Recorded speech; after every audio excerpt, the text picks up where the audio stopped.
How do you follow up without feeling like you're bugging people? I think I've got the answer for you in this video, and the answer might actually surprise you that by not following up could be bugging them more than any kind of follow-up you might do. We're going to talk about that right now.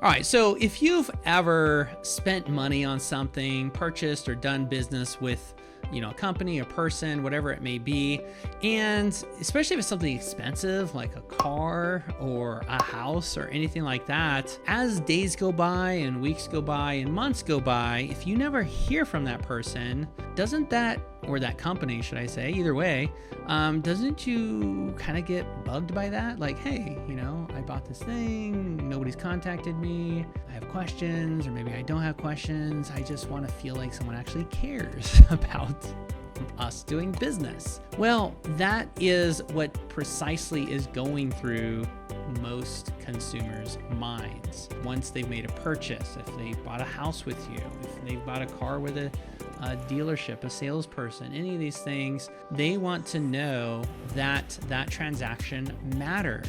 So this is the same as with any relationship. If you're dating, right? You go on a date, you have a first kiss or whatever it is, and you never contact the person again, that's gonna bug the other person, isn't it? So it's kind of the same idea, right? If you have that relationship, you guys have some exchange, then it is best to follow up. So that's the key. Follow up is less bugging someone than not following up. Now the next piece is, okay, got it. I need to follow up. Otherwise, I might be annoyed that I didn't follow up. But when I do follow up, I still don't want to bug them. All right, well, let's fix that too. The next piece of advice is really going to come down to kind of the type of consumer or your relationship with them. But in most cases, especially if you're in real estate or any other kind of, again, high value or something like that, then what you want to do is when you're calling to reach out, you want to make sure that anytime you're reaching out to them, it doesn't always end in like you trying to get something from them, right? So, if it's been a while since they've heard from you, and every time, the phone rings, and some of you may know people like this where, it's them again, like you're annoyed. Why are you annoyed? Well, you're probably annoyed because every time they call you, they want something from you, or you might have that friend who does that. You have those people, you have the businesses or whatever, right? And so you see yourself as that person, because then that's why you're like, well, I don't want to call because I don't want to seem like that. And you don't know what else to say. So I'm going to kind of help you with that right now. So, all right, what we don't want to be is the person who calls and we're like, oh my God, I want to talk to them. We don't want to be that person. So how do we do that? Well, we simply avoid asking for something when we call them, and we literally just build a relationship. The other way that you do it as well, and this is really, really important, is you find a way to bring them more value, right? You bring value to the relationship. If you're bringing value to the relationship, meaning you might have something to offer them, to give them, then when that phone rings or that text message come through or whatever, they are excited to talk to you. They are, oh, what's Wesley saying? Because maybe there's something that you're providing them, right? A connection, a hookup, a referral.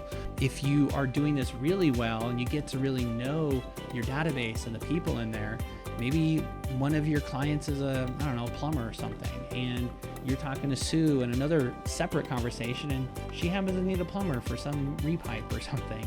You can connect them. So now you're contacting your plumber buddy, right? Saying, hey, have Sue. She needs a plumbing job. That's it. You just brought value. That's all it is. Then that way, when you call your plumbing buddy later and say, hey, how are things going? They're not like annoyed by you. They want to talk to you.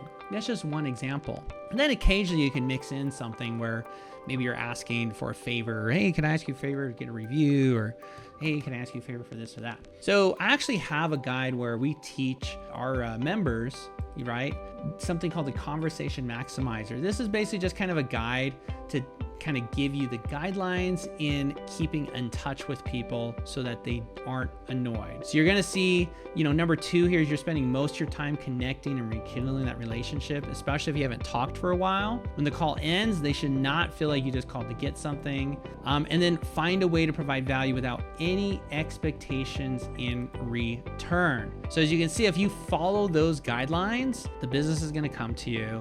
You don't have to remind them every time that I am always here for referrals or any of that stuff. And this can be translated to all your communication, whether it be text message, email, or phone calls. Bringing value to the relationship makes them excited to answer the phone or answer your text and not always asking for something. That is how you follow up without bugging people. So if you have questions about this, or you want me to elaborate any more, feel free to, I don't know if there's a place to leave comments, but otherwise, and if you need help with any of this stuff, feel free to check out theultimatefollowupmachine.com. We've got training, we've got systems, we got people to help you out, including our special follow-up assistant program, which takes all this work off your hands. So in any case, thanks for watching, and I'll see you in another video. I'm Wesley Rocha, creator and founder of LinkU and the Ultimate Follow